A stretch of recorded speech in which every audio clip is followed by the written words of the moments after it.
نحمده ونصلي على رسوله الكريم أما بعد فأعوذ بالله من الشيطان الرجيم بسم الله الرحمن الرحيم رب اشرح لي صدري ويسر لي أمري واحلل عقدة من لساني يفقه قولي ربي زدني علما اللهم فقهنا في الدين آمين يا رب العالمين۔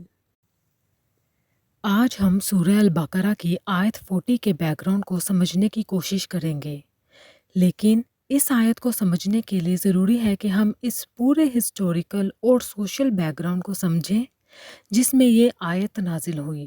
قرآن مجید کا ایک خاص انداز یہ ہے کہ وہ صرف احکام نہیں دیتا بلکہ قوموں کی تاریخ بھی بیان کرتا ہے تاکہ انسان صرف معلومات حاصل نہ کرے بلکہ عبرت بھی حاصل کرے۔ اس لیے قرآن میں بنی اسرائیل کا ذکر بار بار آتا ہے۔ سورہ بقرہ میں تو خاص طور پر آیت 40 سے لے کر آگے بہت ساری آیات بنی اسرائیل یا اہل کتاب یا یہود پر ہوں گی، اور ان میں انہیں کچھ باتوں کی تلقین بھی کی گئی ہے۔ اللہ تعالیٰ بنی اسرائیل کو مخاطب کرتے ہیں، انہیں ان کی تاریخ یاد دلاتے ہیں، ان پر کی گئی نعمتوں کا ذکر کرتے ہیں اور ان کی غلطیوں کی طرف توجہ بھی دلاتے ہیں۔ تقریباً 14ویں رکوع تک یہ سلسلہ چلتا رہے گا۔ اس لیے جب ہم آیت 40 پر پہنچتے ہیں تو اس سے پہلے یہ سمجھنا ضروری ہے کہ بنی اسرائیل کون تھے، ان کی اصل کیا تھی، ان کا سفر کیسے شروع ہوا اور پھر کیسے وہ اس مقام تک پہنچ گئے جہاں اللہ تعالیٰ انہیں قرآن مجید میں مخاطب کر رہے ہیں۔ آیت 40 جب میں سٹارٹ کروں گی تو کچھ باتیں آپ لوگوں کو بہت واضح ہونی چاہیے، کلیئر ہونی چاہیے۔ جو باتیں میں اب بتانے لگی ہوں اس کو ذرا توجہ سے سنیے گا۔ حضرت ابراہیم علیہ السلام کو اللہ تعالیٰ نے انسانی تاریخ میں ایک بہت عظیم مقام دیا اور انہیں ابو الانبیاء یعنی انبیاء کے باپ کا لقب دیا جاتا ہے کیونکہ ان کی نسل سے بہت سے انبیاء پیدا ہوئے۔ حضرت ابراہیم علیہ السلام کے دو مشہور بیٹے ہیں، حضرت اسماعیل علیہ السلام اور حضرت اسحاق علیہ السلام۔ یہاں سے دو نسلیں چلیں۔ حضرت اسماعیل علیہ السلام کی نسل سے آگے چل کر عرب قوم پیدا ہوئی اور اسی نسل میں آگے چل کر رسول اللہ صلی اللہ علیہ وسلم پیدا ہوئے، یعنی نبی صلی اللہ علیہ وسلم بنی اسماعیل سے ہیں، ٹھیک ہے؟ جبکہ حضرت اسحاق علیہ السلام کی نسل سے حضرت یعقوب علیہ السلام پیدا ہوئے اور پھر ان کی اولاد کو بنی اسرائیل کہا گیا۔ کیوں؟ کیونکہ حضرت یعقوب علیہ السلام کا دوسرا نام اسرائیل تھا۔ حضرت یعقوب علیہ السلام فلسطین کے علاقے میں رہتے تھے اور ان کی زندگی کا ایک حصہ اس علاقے میں گزرا جہاں اللہ تعالیٰ نے انہیں اپنی رہنمائی اور برکت سے نوازا۔ حضرت یعقوب علیہ السلام کے 12 بیٹے تھے اور انہی 12 بیٹوں سے آگے چل کر بنی اسرائیل کے 12 قبیلے بنے۔ ان بیٹوں میں سے ایک حضرت یوسف علیہ السلام بھی تھے جن کا واقعہ قرآن میں ایک مکمل سورہ کی صورت میں بیان ہوا ہے۔ حضرت یوسف علیہ السلام کا واقعہ صرف ایک فیملی سٹوری نہیں ہے بلکہ اللہ تعالیٰ کی تدبیر اور تقدیر کا ایک عظیم نمونہ ہے، جہاں ایک بچے کو اس کے بھائی کنویں میں ڈال دیتے ہیں، پھر وہ بچہ مصر پہنچتا ہے، پھر غلامی کا دور دیکھتا ہے، پھر جیل تک جاتا ہے اور پھر آخرکار اللہ تعالیٰ اسے مصر کی حکومت میں ایک بہت اعلیٰ مقام پر پہنچا دیتے ہیں۔ جب حضرت یوسف علیہ السلام مصر کی حکومت میں ایک اہم ذمہ داری پر فائز ہو گئے تو پھر انہوں نے اپنے والد حضرت یعقوب علیہ السلام اور اپنے بھائیوں کو مصر بلا لیا۔ اس طرح بنی اسرائیل کا ایک بڑا حصہ فلسطین سے مصر کی طرف منتقل ہو گیا اور وہاں جا کر آباد ہو گیا۔ شروع میں انہیں وہاں عزت اور احترام حاصل تھا کیونکہ حضرت یوسف علیہ السلام حکومت میں ایک اہم عہدے پر تھے، لیکن وقت کے ساتھ ساتھ حالات بدلتے گئے اور پھر مصر پر ایسے حکمران آئے جو حضرت یوسف علیہ السلام کو نہیں جانتے تھے اور ان کے دور کی قدر نہیں کرتے تھے۔ اسی دور میں فرعون کی حکومت آئی جس نے بنی اسرائیل کو اپنا غلام بنا لیا اور ان پر بہت ظلم شروع کر دیے۔ یہاں سے بنی اسرائیل کی تاریخ کا ایک نیا اور بہت دردناک باب شروع ہوتا ہے، جہاں وہ ایک آزاد اور معظم قوم سے ایک مظلوم اور غلام قوم میں تبدیل ہو جاتے ہیں، اور اسی دور میں اللہ تعالیٰ اپنی حکمت کے ساتھ ان کے لیے ایک نئی رہنمائی کا انتظام کرتے ہیں۔ فرعون کا دور شروع ہوا جو خود کو خدا سمجھتا تھا اور اپنے آپ کو دنیا کا مالک سمجھتا تھا، اس نے بنی اسرائیل پر بہت ظلم ڈھایا، ان کے بیٹوں کو مار ڈالا اور عورتوں کو زندہ چھوڑ دیا۔ اس دور میں اللہ تعالیٰ نے موسیٰ علیہ السلام کو اس قوم کی رہنمائی کے لیے پیدا کیا۔ موسیٰ علیہ السلام پر تورات نازل ہوئی۔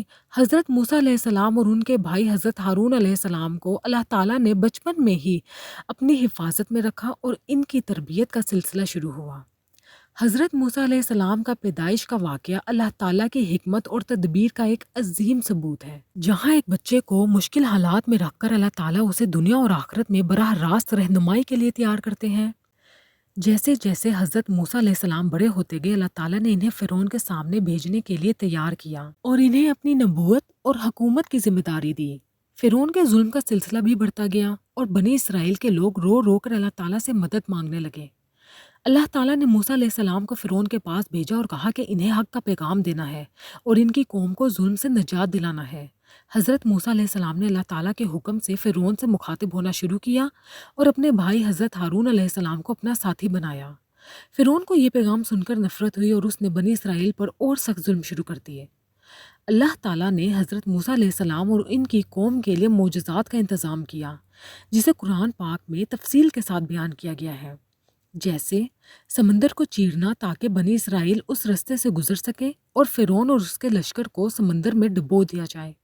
اسی طرح اللہ تعالیٰ نے ان کے لیے من و سلوہ کا انتظام کیا تاکہ صحرا میں ان کا روزی کا مسئلہ حل ہو جائے۔ اللہ تعالیٰ نے ان کے لیے بادلوں کا سایہ بھی بنایا تاکہ گرمی سے بچ سکیں اور ان کا سفر آسان ہو۔ بنی اسرائیل کو صرف دنیا میں عزت نہیں ملی، بلکہ اللہ تعالیٰ نے انہیں دینی لیڈرشپ اور گائیڈنس کا موقع بھی دیا۔ اس سلسلے میں حضرت موسیٰ علیہ السلام کا دور ایک بہت ضروری اور خاص واقعہ ہے، جہاں اللہ تعالیٰ کی رہنمائی اور انصاف کی قوت کو سمجھنا بہت ضروری ہے۔ بنی اسرائیل نے فرعون سے نجات حاصل کی اور پھر اللہ تعالیٰ کے حکم سے ایک نئے مقام پر پہنچے جہاں انہیں فلسطین کی طرف واپس بھیجا گیا۔ لیکن ان کا سفر یہاں سے ختم نہیں ہوا۔ انہیں وہاں کی قوموں کا سامنا کرنا تھا جو طاقتور تھیں، اور وہ ایک نئے امتحان کا حصہ تھا۔ اس دور میں اللہ تعالیٰ ان کے اندر ایمان اور صبر کی تربیت کرتے رہے۔ بنی اسرائیل کا یہ سلسلہ ہمارے لیے ایک بہت بڑا سبق ہے کہ جب اللہ تعالیٰ کی رہنمائی اور نعمتوں کا شکر ادا کیا جائے تو انسان کامیاب ہوتا ہے، اور جب ان کو بھول جاتے ہیں تو امتحان بڑھتا ہے۔ اب جب اللہ تعالیٰ نے انہیں کہا کہ وہ مدینے کے قریب ایک زمین یعنی فلسطین کی زمین میں داخل ہوں جو ان کے لیے حلال کی گئی تھی، تو وہ لوگ جواب میں کہنے لگے، وہاں تو طاقتور لوگ رہتے ہیں، ہم وہاں نہیں جا سکتے۔ ان کی ہچکچاہٹ اور ڈر کی وجہ سے انہیں صحرائے سینا میں 40 سال تک رہنا پڑا۔ صحرا میں ان کی روزی کے لیے اللہ تعالیٰ نے من و سلوہ کا انتظام کیا اور بادلوں کا سایہ کیا تاکہ ان کا سفر آسان ہو جائے۔ یہ سب نعمتیں ان کے لیے صبر، شکر، ایمان، اللہ تعالیٰ کی رہنمائی پر توکل کا امتحان تھا۔ 40 سال کے اس سفر میں حضرت موسیٰ علیہ السلام نے اپنی قوم کو تربیت دی، انہیں اللہ تعالیٰ کی اطاعت اور پیغام کی اہمیت سمجھائی۔ لیکن جیسے جیسے وقت گزرتا گیا، حضرت موسیٰ علیہ السلام کے انتقال کا وقت بھی آ گیا۔ ان کے انتقال کے بعد اللہ تعالیٰ نے یوشع بن نون کو ان کی قیادت میں بھیجا اور بنی اسرائیل کو نئے سفر اور نئے مقام کے لیے تیار کیا۔ یوشع بن نون نے اللہ تعالیٰ کی رہنمائی میں بنی اسرائیل کو فلسطین میں داخل کروایا اور انہیں اپنے مقام پر بسایا۔ اس دور میں اللہ تعالیٰ نے ان کو دنیا اور دین دونوں میں نعمتیں عطا کیں۔ ان کے لیے ملک میں حکومت اور عزت کا انتظام کیا۔ ان کے اندر ریلیجیس اور اسپریچول لیڈرشپ کا مقام بھی برقرار رکھا۔ اللہ تعالیٰ انہیں یاد دلاتے رہے کہ جو بھی نعمتیں ان پر ہیں وہ اللہ تعالیٰ کی رہنمائی اور گائیڈنس کی وجہ سے ہیں۔ اگر وہ اس کو نہیں مانتے تو یہ نعمتیں ان کے لیے امتحان بن جائیں گی۔ اس وقت ان کے اندر کچھ لوگوں میں غفلت، نافرمانی اور حسد شروع ہوا۔ صحرا میں 40 سال کا سفر، حضرت موسیٰ علیہ السلام کا انتقال اور یوشع بن نون کی قیادت، یہ سب ہمارے لیے ایک بہت بڑا سبق ہے۔ یہ سبق ہمیں سکھاتا ہے کہ جب بھی اللہ تعالیٰ کی رہنمائی اور ہدایت ملتی ہے تو انسان کو صبر، توکل اور شکر کرنا چاہیے۔ اگر انسان اس کی نعمتوں اور ہدایت کو بھول جائے تو انہیں زندگی میں امتحان کا سامنا کرنا پڑتا ہے۔ بنی اسرائیل کا یہ سفر ایک مسلسل سیکھنے کا سلسلہ تھا، جہاں ہر قدم پر اللہ تعالیٰ ان کے لیے رہنمائی اور نعمتوں کا انتظام کرتے رہے۔ ہمیں چاہیے کہ ہم بھی اللہ تعالیٰ کی رہنمائی اور نعمتوں کو یاد رکھیں اور عہد اور پیغام پر قائم رہیں۔ جب بنی اسرائیل فلسطین میں بس گئے تو اللہ تعالیٰ نے ان کو دنیا اور دین دونوں میں نعمتوں کا انتظام دیا۔ اس دور میں سب سے مشہور نبی حضرت داؤد علیہ السلام تھے، جن پر زبور نازل ہوئی۔ جنہیں اللہ تعالیٰ نے حکومت اور روحانی قیادت یعنی اسپریچول لیڈرشپ دونوں دی۔ حضرت داؤد علیہ السلام کی شخصیت اتنی عظیم تھی کہ وہ ہر فیصلہ اللہ تعالیٰ کے حکم اور رہنمائی کے مطابق کرتے۔ ان کے دور میں بنی اسرائیل کی سوسائٹی آرگنائزڈ اور سیف تھی، اور ان کے اندر روحانی اور اخلاقی قیادت کا مقام بھی برقرار رہا۔ حضرت داؤد علیہ السلام کے بعد ان کے بیٹے حضرت سلیمان علیہ السلام آئے، جنہوں نے دنیا اور دین دونوں میں ان کے مقام کو اور بلند کیا۔ اللہ تعالیٰ نے حضرت سلیمان علیہ السلام کو حکومت کے ساتھ فضیلت اور قدرت بھی عطا کی۔ قرآن کے مطابق ان کے پاس جن اور انسان، پرندے اور سمندری قدرت تھی۔ حضرت سلیمان علیہ السلام کے دور میں بنی اسرائیل کو اتنی عزت اور غلبہ ملا کہ ہر قوم ان کے سامنے سر جھکا کر چلتی۔ ان کے دور میں بنی اسرائیل کو پولیٹیکل اتھارٹی اور ریلیجیس گائیڈنس دونوں ملی۔ اللہ تعالیٰ ان کو یاد دلاتے رہے کہ یہ سب کچھ ان کی محنت اور حق کا نتیجہ نہیں، بلکہ اللہ تعالیٰ کے عہد اور نعمتوں کی وجہ سے ہے۔ اسی لیے انہیں ہمیشہ اللہ تعالیٰ کے عہد پر قائم رہنا اور شکر ادا کرنا چاہیے۔ اس دور کے بعد قرآن میں بنی اسرائیل کو یاد دلایا جاتا ہے کہ جو نعمتیں اللہ تعالیٰ نے تم پر کی ہیں انہیں یاد رکھو، اور اس کا ڈائریکٹ کنیکشن آیت 40 سے ہے۔ یہ سلسلہ بنی اسرائیل کی تاریخ کو سمجھنے کے لیے بہت اہم ہے، کیونکہ یہ دکھاتا ہے کہ چاہے دنیا کی پاور ہو یا اسپریچول اتھارٹی، دونوں اللہ تعالیٰ کی رہنمائی کے ساتھ چلنی چاہیے۔ پھر جیسے جیسے وقت گزرا، بنی اسرائیل کے اندر پھر سے کچھ لوگوں میں غفلت، نافرمانی اور حسد شروع ہو گیا۔ انہوں نے اپنی دنیاوی اور روحانی لیڈرشپ کو سمجھنے کی بجائے دنیا کے مقام اور سٹیٹس کو اہمیت دینا شروع کر دیا۔ قرآن میں اللہ تعالیٰ اس بات کی طرف اشارہ کرتے ہیں کہ اگر نعمتوں کا شکر نہ کرو تو یہ نعمتیں تمہارے لیے امتحان بن جائیں گی۔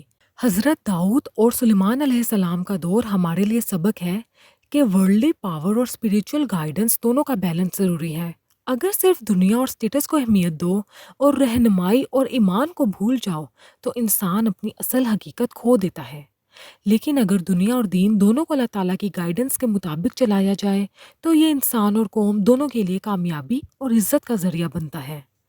بنی اسرائیل نے فلسطین میں بسنے کے بعد دنیا اور دین دونوں میں نعمتوں کو حاصل کیا۔ بنی اسرائیل کے اندر کچھ لوگوں نے انبیاء اور ان کے پیغام کو بھولنا شروع کر دیا۔ انہوں نے دنیا کی عزت اور حکومت کو سب سے اہم سمجھنا شروع کر دیا، اور اللہ تعالیٰ کی رہنمائی کو پہلی ترجیح نہیں دی، پرائیورٹی نہیں دی، اور یہی وجہ بنی کہ بنی اسرائیل میں ناشکری کا سلسلہ بڑھ گیا۔ اس وقت اللہ تعالیٰ ان کے اندر کی حسد اور غفلت کو ہائی لائٹ کرتے ہیں تاکہ یہ قوم سمجھ سکے کہ صرف دنیا کے مقام سے انسان کا سٹیٹس اس کا معیار نہیں بنتا، یقین اور ایمان بھی ضروری ہے۔ تو جب اللہ تعالیٰ نے انہیں آخری نبی محمد صلی اللہ علیہ وسلم کی بشارت دی کہ آخری نبی آنے والے ہیں، اپنی کتابوں توراۃ، زبور، انجیل میں اللہ تعالیٰ نے ان کو پہلے ہی اس نبی کی آمد کی خبر دے دی تھی۔ اس لیے یہود کو پتہ تھا کہ آخری نبی آنے والے ہیں۔ اس بشارت کی وجہ سے یہود کے کچھ قبیلے فلسطین سے ہجرت کر کے مدینہ آ گئے۔ انہیں امید تھی کہ آخری نبی ان کی قوم سے ہوں گے، لیکن اللہ تعالیٰ نے آخری نبی بھیجے محمد صلی اللہ علیہ وسلم، جو عرب میں پیدا ہوئے، بنی اسماعیل میں سے تھے، مکہ میں پیدا ہوئے۔ نبی صلی اللہ علیہ وسلم نے مکہ میں اسلام کی دعوت دی، پھر مدینہ ہجرت کی۔ مدینہ میں اس وقت 3 بنیادی گروپس موجود تھے۔ ایک انصار کا، یعنی مدینے کے مسلمان جو اوس اور خزرج کے قبیلوں میں سے تعلق رکھتے تھے۔ دوسرا مہاجرین کا، جو مکہ کے مسلمان تھے، جو مکہ سے سب کچھ چھوڑ کر آئے تھے۔ اور تیسرا بڑا گروپ یہود کا تھا۔ یہودی قبیلے بنو قینقاع، بنو نذیر، بنو قریظہ شامل تھے۔ یہود کے علماء نے نبی صلی اللہ علیہ وسلم کو پہچان لیا، لیکن ان کو مسئلہ یہ تھا کہ نبی صلی اللہ علیہ وسلم ان کی نسل میں سے نہیں تھے، اس لیے انہوں نے حسد، تکبر کی وجہ سے ایمان قبول نہیں کیا۔ انہوں نے سوچا کہ اگر ہم اس نبی پر ایمان لے آئیں گے تو ہماری سرداری اور عزت کم ہو جائے گی۔ یعنی بنی اسرائیل نے نبی صلی اللہ علیہ وآلہ وسلم کو پہچان لیا، ان کی شخصیت اور ان کے پیغام کو سمجھ لیا، لیکن غفلت، حسد، تکبر اور غرور کی وجہ سے انکار کر دیا۔ انہوں نے حق کو پہچاننے کے باوجود اسے قبول نہیں کیا۔ یہاں سے ہمیں بہت بڑا سبق ملتا ہے کہ انسان کو حق سے دور کرنے والی چیز کبھی کبھی جہالت نہیں ہوتی بلکہ تکبر ہوتا ہے۔ جب انسان کے دل میں غرور آ جاتا ہے تو وہ اللہ تعالیٰ کی نعمتوں کو بھول جاتا ہے اور حسد کی وجہ سے حق کا انکار بھی کر دیتا ہے۔ قرآن جب بھی بنی اسرائیل کو مخاطب کرتا ہے تو اصل میں ان کو ان کے عظیم ماضی کی یاد دلاتا ہے۔ یہ وہ قوم تھی جسے اللہ تعالیٰ نے دنیا کی کئی بڑی نعمتوں سے نوازا تھا۔ انہی میں انبیاء کی سب سے بڑی تعداد آئی۔ اسلامی روایات کے مطابق بنی اسرائیل میں تقریباً 600 یا اس سے بھی زیادہ انبیاء مبعوث ہوئے۔ کچھ مشہور انبیاء جو بنی اسرائیل میں آئے: حضرت یعقوب، حضرت یوسف، حضرت موسیٰ، حضرت ہارون، حضرت داؤد، حضرت سلیمان، حضرت زکریا، حضرت یحییٰ، حضرت عیسیٰ علیہم السلام۔ یہ سب اسی قوم میں سے تھے۔ لیکن جب سورہ البقرہ کی یہ آیت نمبر 40 نازل ہوتی ہے تو اس وقت بنی اسرائیل اپنی تاریخ کے عجیب موڑ پر کھڑے تھے۔ ان کے پاس کتاب بھی تھی، علم بھی تھا، انبیاء کا سلسلہ بھی رہا تھا، لیکن پھر بھی وہ رسول صلی اللہ علیہ وسلم کو پہچان کر بھی قبول نہیں کر رہے تھے۔ اسی لیے اللہ تعالیٰ انہیں ان کا ماضی یاد دلاتے ہیں۔ یہاں اللہ تعالیٰ فرما رہے ہیں: یا بنی اسرائیل اذکروا نعمتی التی انعمت علیکم، یعنی اے اسرائیل کی اولاد، میری اس نعمت کو یاد کرو جو میں نے تم پر انعام کی۔ قرآن کا یہ انداز دل کو چھونے والا ہے۔ اللہ تعالیٰ سیدھا الزام سے بات شروع نہیں کرتے، سب سے پہلے انہیں اپنی نعمتوں کی یاد دلاتے ہیں۔ انسان کی فطرت ہوتی ہے نا کہ جب اسے کسی کی مہربانی یاد دلائی جائے تو اس کا دل نرم ہو جاتا ہے۔ یعنی اللہ تعالیٰ انہیں یاد دلا رہے ہیں کہ تم وہ لوگ ہو جن کے لیے سمندر پھٹا، جن پر آسمان سے کھانا اتارا گیا، جن کے لیے انبیاء بھیجے گئے، جنہیں دنیا میں عزت و مقام دیا گیا۔ یہ سب میری نعمتیں تھیں، لیکن ان سب نعمتوں کا اصل مقصد یہ تھا کہ تم اللہ تعالیٰ کی رہنمائی کو قبول کرو اور اس کے حکم کے مطابق زندگی گزارو۔ جب انسان نعمتوں کو اپنی محنت کا نتیجہ سمجھنے لگتا ہے اور اللہ تعالیٰ کی طرف سے دی گئی ذمہ داری کو بھول جاتا ہے تو وہ غفلت کا شکار ہو جاتا ہے۔ اسی لیے اللہ تعالیٰ فرماتے ہیں: یا بنی اسرائیل اذکروا نعمتی التی انعمت علیکم، یعنی صرف دنیا کی عزت اور پاور کو مت دیکھو، بلکہ اس اصل نعمت کو یاد کرو جو اللہ تعالیٰ نے تمہیں دین کی رہنمائی کی صورت میں دی ہے۔ اگر تم اللہ تعالیٰ کی نعمتوں کو یاد رکھو گے، ان کا شکر ادا کرو گے اور اللہ کے عہد پر قائم رہو گے تو تمہیں عزت بھی ملے گی اور ہدایت بھی۔ لیکن اگر تم تکبر اور حسد میں آ کر اللہ تعالیٰ کے پیغام کو ریجیکٹ کر دو گے تو پھر وہی نعمتیں تمہارے لیے امتحان بن جائے گی۔ یہی وجہ ہے کہ قرآن بنی اسرائیل کی ہسٹری کو بیان کرتا ہے تاکہ آنے والی امتوں کو یہ سبق مل سکے کہ علم اور مقام ہونے کے باوجود اگر انسان کے دل میں تکبر آ جائے تو وہ حق کو پہچان کر بھی اسے قبول نہیں کرتا۔ یہاں ایک بہت گہری بات سمجھنے والی ہے۔ قرآن جب کسی قوم کو اس کی نعمتیں یاد دلاتا ہے تو اصل میں ہمیں بھی سبق دیتا ہے۔ آج اگر کوئی انسان اپنی زندگی دیکھے تو اسے بھی اللہ تعالیٰ کی بے شمار نعمتیں نظر آئیں گی۔ صحت، ہوا، پانی، کھانا، گھر، فیملی، یہ سب اللہ تعالیٰ کی عطا ہے۔ لیکن انسان اکثر نعمتوں کو نارمل سمجھ لیتے ہیں۔ جب تک چیز چھن نہ جائے تب تک اس کی قدر نہیں ہوتی۔ اسی لیے آیت کا پہلا جملہ ہی دل کو جگا دیتا ہے کہ میری نعمتوں کو یاد کرو۔ پھر اللہ تعالیٰ فرماتے ہیں: وَأَوْفُوا بِعَہْدِی أُوفِ بِعَہْدِکُم، یعنی اور تم میرا عہد پورا کرو، میں تمہارا عہد پورا کروں گا۔ یہاں اصل میں ایک پرانا وعدہ یاد دلایا جا رہا ہے۔ یہ وہ عہد تھا جو اللہ تعالیٰ نے ان سے ان کی کتابوں کے ذریعے لیا تھا۔ اس عہد کا مطلب یہ تھا کہ بنی اسرائیل اللہ تعالیٰ پر ایمان رکھیں گے، اسی کی عبادت کریں گے، اس کے بھیجے گئے انبیاء کی اطاعت کریں گے، اور جب کوئی نیا نبی آئے گا اسے پہچان کر اس پر ایمان لے آئیں گے اور اس کی مدد کریں گے۔ یعنی ان پر ذمہ داری ڈالی گئی تھی کہ وہ اللہ تعالیٰ کی رہنمائی کو قبول کرتے رہیں گے اور کسی نبی کا انکار نہیں کریں گے۔ تورات اور بعد کی تعلیمات میں انہیں یہ بھی بتایا گیا تھا کہ آخری زمانے میں ایک نبی آئیں گے، اس لیے ان کے علماء کو اس بات کا علم تھا اور وہ لوگوں کو بھی بتایا کرتے تھے کہ آخری نبی آنے والے ہیں۔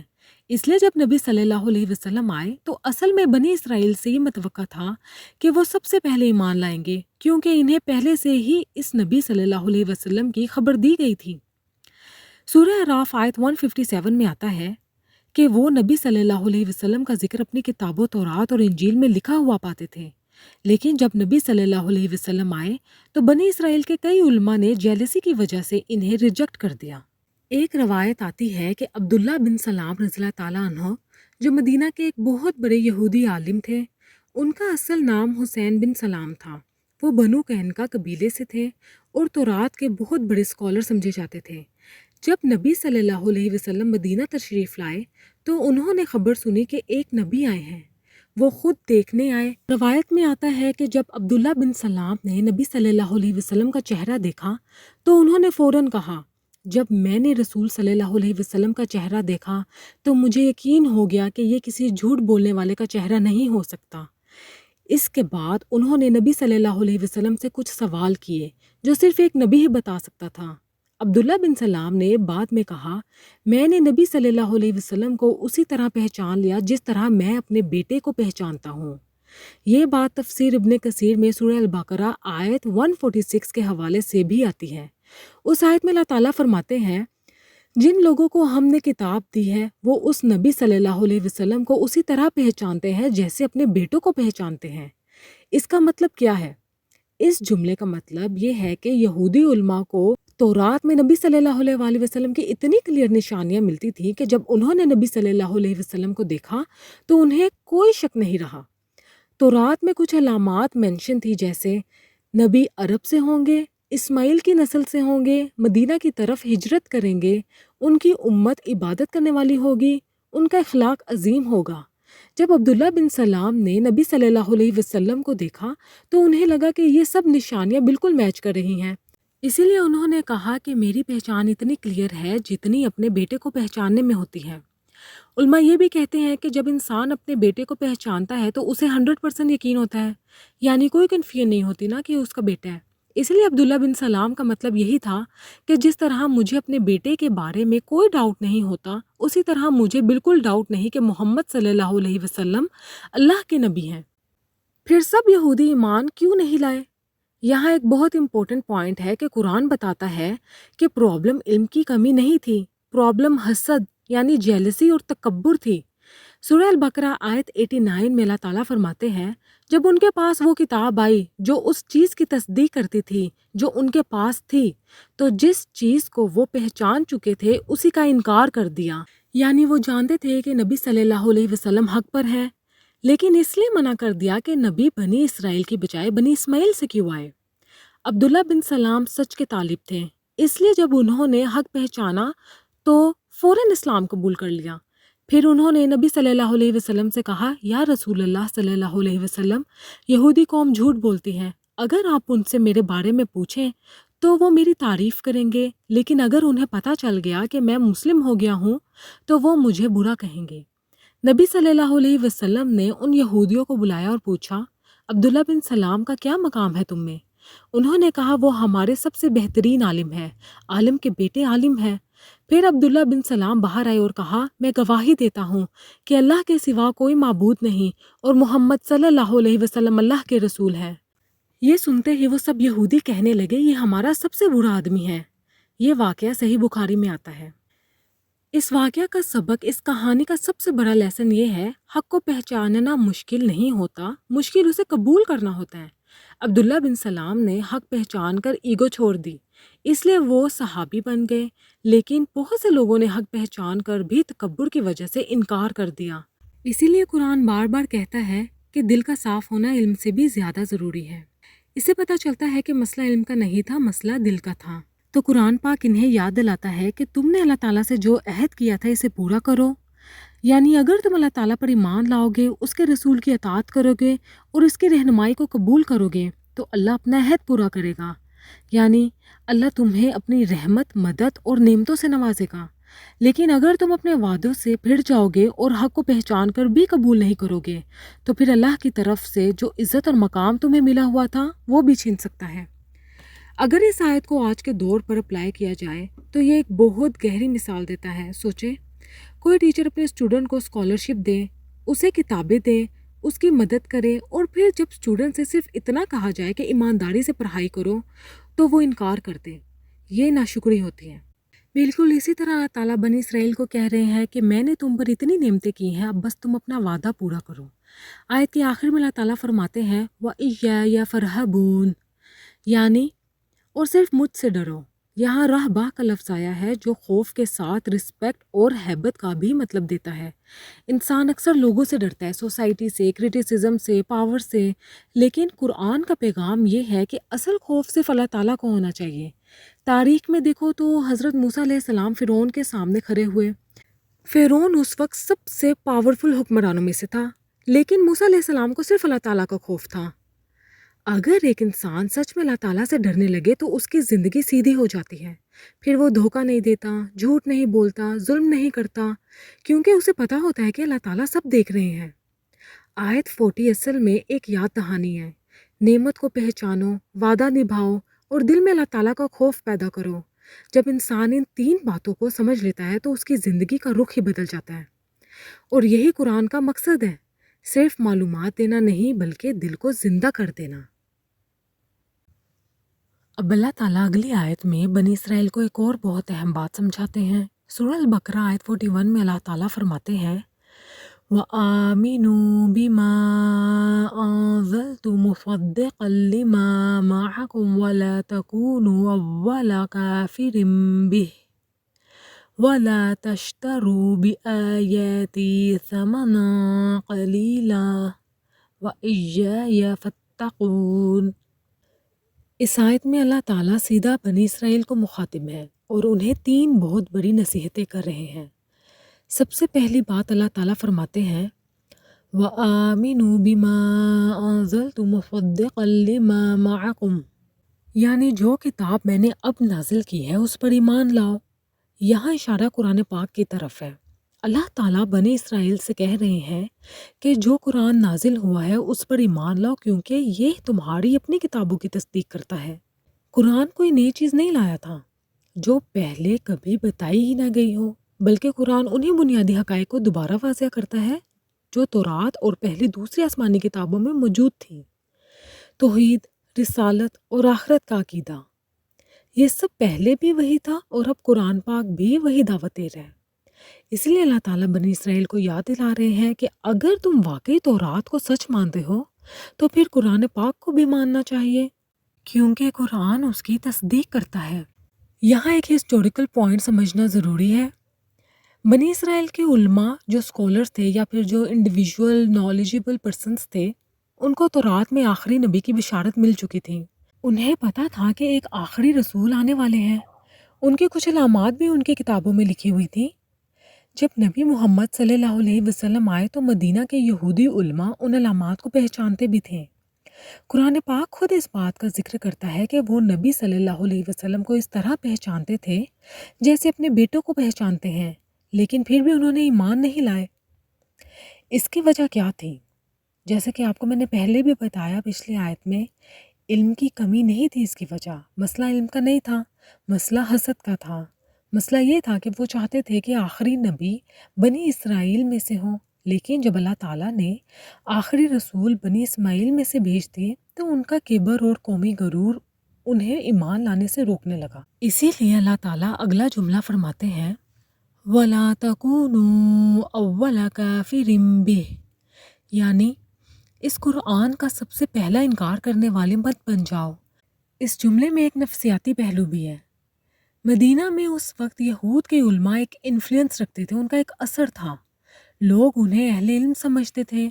اگر وہ ایمان لے آتے تو بہت سے لوگ ان کی پیروی میں ایمان لے آتے، لیکن جب انہوں نے انکار کیا تو عام لوگ بھی کنفیوز ہو گئے۔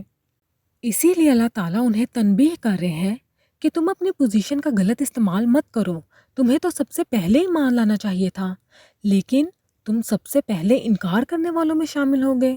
پھر اللہ تعالیٰ تیسری بہت سخت بات فرماتے ہیں وَلَا تَشْتَرُوا بِآيَاتِي ثَمَنًا قَلِيلًا، یعنی میری آیات کے بدلے تھوڑی قیمت مت لو۔ اس کا کیا مطلب ہوا؟ بنی اسرائیل کے کچھ علماء اور ریلیجیس لیڈرز اپنی قوم میں بہت رسپیکٹڈ تھے۔ لوگ ان سے دین کے مسئلے پوچھتے، ان کی بات مانتے، انہیں ہدیہ دیتے اور ان کی عزت کرتے تھے۔ ان کا ایک سٹیٹس اور انفلوئنس بنا ہوا تھا۔ اب جب نبی صلی اللہ علیہ وسلم آئے تو ان علماء کو تورات سے پتہ تھا کہ یہ وہی آخری نبی ہے جن کی بشارت دی گئی تھی، یعنی اندر سے وہ پہچان گئے تھے کہ یہ سچ ہے، لیکن انہوں نے ایمان کیوں نہیں لایا؟ کیونکہ انہیں ایک ڈر تھا۔ انہوں نے سوچا اگر ہم نبی صلی اللہ علیہ وسلم پر ایمان لے آئے تو پھر لوگ سیدھا نبی صلی اللہ علیہ وسلم کی بات سنیں گے، ہماری جو ریلیجیس اتھارٹی ہے وہ کم ہو جائے گی، لوگ ہمیں ہدیہ دینے اور اتنی امپورٹنس دینا چھوڑ دیں گے، یعنی انہیں اپنی پوزیشن اور دنیا کا فائدہ کھونے کا ڈر تھا۔ ایک سمپل اگزامپل سے سمجھیں، مان لیجئے کہ کسی شہر میں ایک اسکالر ہے جسے لوگ بہت مانتے ہیں، لوگ ہر مسئلہ اسی کے پاس لے کے آتے ہیں، اس کی وجہ سے اس کا ایک انفلوئنس ہے، اس کو عزت ملتی ہے، اس کو گفٹس ملتے ہیں۔ پھر اچانک کوئی اور زیادہ سچ بولنے والا آ جاتا ہے جو لوگوں کو سیدھی بات بتاتا ہے اور اصل راستے کی طرف گائیڈ کرتا ہے۔ پھر اگر اب وہ پہلا اسکالر ایماندار ہوا تو وہ کہے گا کہ یہ صحیح بات کہہ رہے ہیں، سب اس کو فالو کرو۔ لیکن اگر وہ اپنی کرسی اور اپنا فیم بچانا چاہے گا تو وہ کیا کرے گا؟ یا تو سچ چھپا دے گا، یا لوگوں کو کنفیوز کرے گا، یا بولے گا کہ یہ ٹھیک نہیں ہے۔ تو بس بنی اسرائیل کے کچھ علماء نے بھی یہی کیا۔ انہوں نے اللہ تعالیٰ کی آیت اور نبی صلی اللہ علیہ وسلم کی سچائی کو چھپا لیا، صرف اس لیے کہ ان کا سٹیٹس اور دنیا کا فائدہ ختم نہ ہو۔ اسی لیے اللہ تعالیٰ نے فرمایا، میری آیاتوں کو تھوڑی سی قیمت کے بدلے مت بیچو، یعنی سچ کو دنیا کے چھوٹے فائدے کے لیے مت چھپاؤ۔ اسی لیے انہوں نے سچ کو چھپایا، کچھ نے تورات کی تفسیر کو توڑ مروڑ کر پیش کیا، کچھ نے نبی صلی اللہ علیہ وسلم کی علامات کو چھپا دیا، اور کچھ نے سیدھا انکار کر دیا۔ اللہ تعالیٰ اس رویے کو بیان کرتے ہوئے فرماتے ہیں کہ تم میری آیتوں کو تھوڑی سی دنیا کے بدلے بیچ رہے ہو۔ یہاں ثامناً قلیلہ یعنی چھوٹی قیمت کا لفظ بہت میننگ فل ہے۔ چاہے دنیا کا فائدہ کتنا بھی بڑا کیوں نہ ہو، اللہ تعالیٰ کے نزدیک وہ بہت چھوٹا ہے۔ اگر کوئی انسان سچ کو چھپا کر دنیا حاصل کرتا ہے تو اصل میں وہ بہت سستا سودا کر رہا ہوتا ہے۔ اس آیت کا ایک یونیورسل لیسن بھی ہے جو بنی اسرائیل کے لیے نہیں بلکہ ہر زمانے کے لوگوں کے لیے ہے، خاص طور پر ان لوگوں کے لیے جو دین کا علم رکھتے ہیں۔ دین کا علم امانت ہوتا ہے۔ جو انسان قرآن اور سنت کا علم رکھتا ہے اس پر ذمہ داری ہوتی ہے کہ وہ سچ کو سچ کی طرح بیان کرے۔ اگر کوئی عالم یا دائی لوگوں کی خوشی، پیسے، سٹیٹس یا پاپولیرٹی کے لیے دین کی بات کو بدل دے یا چھپائے تو وہ بھی اسی وارننگ میں آ سکتا ہے۔ یعنی اللہ تعالیٰ کی آیتوں کو دنیا کے فائدے کے بدلے بیچنا صرف اس زمانے کا مسئلہ نہیں تھا، یہ ہر زمانے کا امتحان ہے۔ آج بھی کبھی کبھی انسان سچ جانتا ہوتا ہے لیکن لوگوں کے ریئیکشن کے ڈر سے یا اپنے فائدے کے لیے اسے چھپاتا ہے۔ قرآن ہمیں یہ سکھا رہا ہے کہ حق کو کبھی کمپرومائز نہیں کرنا چاہیے۔ پھر آیت کے آخر میں اللہ تعالیٰ فرماتے ہیں وَإِيَّايَ فَاتَّقُونِ، یعنی صرف مجھے سے ڈرو۔ یہ جملہ بہت پاورفل ہے۔ اللہ تعالیٰ کہہ رہے ہیں کہ اگر تمہیں کسی کا خوف ہونا چاہیے تو صرف اللہ کا ہونا چاہیے۔ لوگ کیا کہیں گے، سٹیٹس کیا ہوگا، دنیا کا فائدہ ملے گا یا نہیں، یہ سب سیکنڈری چیزیں ہیں۔ اصل سوال یہ ہے کہ اللہ تعالیٰ کے نزدیک ہماری پوزیشن کیا ہے۔ اس آیت میں 3 بنیادی اصول سامنے آتے ہیں۔ پہلا اصول یہ کہ جب حق واضح ہو جائے تو اسے تسلیم کر لینا چاہیے۔ دوسرا اصول یہ کہ علم رکھنے والوں کی ذمہ داری زیادہ ہوتی ہے۔ اور تیسرا اصول یہ کہ دین کو دنیا کے فائدے کے لیے استعمال کرنا بہت بڑا جرم ہے۔ بنی اسرائیل کی تاریخ کو قرآن صرف اس لیے بیان نہیں کرتا کہ ہم پرانی قوموں کی کہانیاں سنیں، بلکہ اس لیے بیان کرتا ہے تاکہ ہم ان کی غلطیوں سے سبق حاصل کر سکیں۔ اگر علم ہونے کے باوجود انسان حق کو ریجیکٹ کرے، اگر دنیا کے فائدے کے لیے سچ کو چھپائے، اور اگر اللہ کی بجائے لوگوں کا خوف دل میں ہو، تو پھر وہ بھی وہی غلطی کر رہا ہوتا ہے جو بنی اسرائیل نے کی تھی۔ اس لیے یہ آیت ہمیں ایک آئینہ دکھا رہی ہے۔ یہ ہمیں یہ سوچنے پر مجبور کرتی ہے کہ جب حق سامنے آئے تو ہمارا رویہ کیا ہوتا ہے۔ کیا ہم فوراً تسلیم کر لیتے ہیں یا پھر اپنے فائدے، اپنی عادت اور اپنی ایگو کی وجہ سے اسے ریجیکٹ کر دیتے ہیں؟ قرآن کا پیغام یہ ہے کہ حق کو پہچانو، اسے قبول کرو اور صرف اللہ سے ڈرو۔ اب اگلی آیت میں اللہ تعالیٰ ایک اور بہت اہم ہدایت دیتے ہیں۔ سورہ البقرہ آیت 42 میں اللہ تعالیٰ فرماتے ہیں وَلَا تَلْبِسُوا الْحَقَّ بِالْبَاطِلِ وَتَكْتُمُوا الْحَقَّ وَأَنْتُمْ تَعْلَمُونَ۔ اس آیت میں اللہ تعالیٰ 2 غلط رویوں سے روکتے ہیں۔ پہلا، حق کو باطل کے ساتھ ملا دینا، اور دوسرا، حق کو چھپا لینا۔ سب سے پہلے اللہ تعالیٰ فرماتے ہیں وَلَا تَلْبِسُوا الْحَقَّ بِالْبَاطِلِ، یعنی حق کو باطل کے ساتھ خلط ملط مت کرو۔ تلبس کا مطلب ہوتا ہے کہ کسی چیز کو اس طرح ملا دینا کہ اصل چیز پہچانی ہی نہ جا سکے، یعنی سچ اور جھوٹ کو اس طرح مکس کر دینا کہ لوگ کنفیوز ہو جائیں۔ بنی اسرائیل کے کچھ لوگ یہ طریقہ استعمال کرتے تھے، وہ پورا جھوٹ نہیں بولتے تھے بلکہ سچ کے ساتھ تھوڑا سا جھوٹ ملا دیتے تھے۔ اس سے عام لوگوں کو لگتا تھا کہ شاید یہ بات ٹھیک ہے۔ اگزامپل کے طور پر سوچئے، اگر کوئی انسان 90% سچ بولے لیکن اس میں 10% غلط بات ملا دے تو سننے والا کنفیوز ہو جاتا ہے، اسے لگتا ہے کہ شاید یہ بھی سچ ہو۔ اسی طرح حق اور باطل کو مکس کر دینا سب سے زیادہ ڈینجرس ہوتا ہے۔ اچھا، تو مان لیجئے کہ کوئی انسان یہ بات کہے کہ اسلام میں پیرنٹس کی عزت اور فرما برداری بہت ضروری ہے۔ قرآن بھی یہی کہتا ہے والدین کے ساتھ احسان کرو، یہ 100% سچ بات ہے۔ لیکن پھر وہ اس بات کے ساتھ یہ بھی ایڈ کر دے، اسی لیے اگر پیرنٹس کسی غلط بات کا بھی حکم دے تو بھی ان کی بات ماننا ضروری ہے۔ یہاں کیا ہوا؟ پہلا حصہ سچ تھا، اسلام میں والدین کی عزت اور خدمت ضروری ہے، لیکن دوسرا حصہ غلط ہے۔ اسلام یہ بھی سکھاتا ہے کہ اگر کوئی اللہ تعالیٰ کی نافرمانی کا حکم دے تو اس میں کسی کی اطاعت نہیں ہوتی۔ نبی صلی اللہ علیہ وسلم نے فرمایا، اللہ کی نافرمانی میں کسی مخلوق کی اطاعت نہیں ہوتی۔ یہ مسند احمد کی حدیث کا مفہوم ہے۔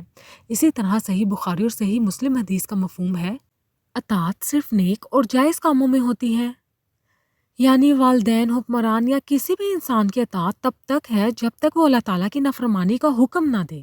حق کو باطل کے ساتھ مکس نہ کرو، یعنی دین کے معاملے میں یہ اور بھی زیادہ خطرناک ہو جاتا ہے، کیونکہ جب سچ اور جھوٹ مکس ہو جائے تو عام لوگوں کے لیے پہچاننا مشکل ہو جاتا ہے کہ اصل بات کیا ہے۔ اسی لیے اللہ تعالیٰ سیدھا منع کر رہے ہیں کہ حق کو باطل کے ساتھ مت ملاؤ۔ اس کے بعد اللہ تعالیٰ فرماتے ہیں وَتَكْتُمُوا الْحَقَّ، یعنی حق کو مت چھپاؤ۔ کتمان کا مطلب ہوتا ہے کسی سچ کو جان بوجھ کر چھپا لینا، یعنی انسان کو پتہ ہو کہ بات کیا ہے لیکن پھر بھی وہ لوگوں کو نہ بتائے۔ بنی اسرائیل کے کچھ علماء کو پتہ تھا کہ نبی محمد صلی اللہ علیہ وسلم حق پر ہے، انہیں اپنی کتابوں سے یہ بھی پتہ تھا کہ آخری نبی کی کیا علامات ہوں گی، لیکن انہوں نے یہ بات عام لوگوں کو نہیں بتائی۔ کچھ نے تو سچ کو چھپا لیا اور کچھ نے بات کو اس طرح بدل دیا کہ لوگ اصل حق تک نہ پہنچ سکیں۔ پھر اللہ تعالیٰ آیت کے آخر میں فرماتے ہیں وَأَنْتُمْ تَعْلَمُونَ، یعنی تم یہ سب کر رہے ہو جبکہ تم جانتے ہو۔ یہ جملہ بہت سخت تنبیہ ہے۔ اگر کوئی انسان غلطی سے غلط بات کہہ دے تو وہ الگ بات ہے، لیکن اگر کوئی انسان سچ جانتے ہوئے اسے چھپا دے یا اسے بگاڑ کر پیش کرے تو یہ زیادہ بڑی ذمہ داری اور زیادہ بڑا جرم بن جاتا ہے۔ اس آیت کا پیغام صرف ایک قوم کے لیے نہیں بلکہ ہر زمانے کے لوگوں کے لیے ہے۔ آج بھی کبھی کبھی لوگ سچ کو پورا نہیں بتاتے، کبھی آدھی بات بتاتے ہیں تو کبھی آدھی چھپا دیتے ہیں، کبھی سچ کے ساتھ اپنی رائے تو کبھی غلط چیز ملا دیتے ہیں۔ اس سے سننے والا کنفیوز ہو جاتا ہے اور اصل حق دھندلا ہو جاتا ہے۔ قرآن ہمیں یہ تعلیم دیتا ہے کہ اگر حق معلوم ہو تو اسے صاف اور واضح طریقے سے بیان کرو، اس میں جھوٹ یا غلط بات مکس نہ ہو اور نہ ہی اسے چھپاؤ۔ یعنی دین کا اصل مزاج یہ ہے کہ سچ کو بالکل واضح رکھا جائے، اس میں ملاوٹ نہ ہو اور نہ اس پر پردہ ڈالا جائے۔ اگر آج کل کی مثالوں سے سمجھانا چاہوں تو جیسے آج کل سوشل میڈیا پر اکثر لوگ اسلامک کورس یا حدیث شیئر کرتے ہیں، کبھی وہ ایک صحیح آیت یا حدیث لکھ دیتے ہیں لیکن اس کے ساتھ اپنی غلط ایکسپلینیشن یا فیبریکیٹڈ حدیث بھی ایڈ کر دیتے ہیں۔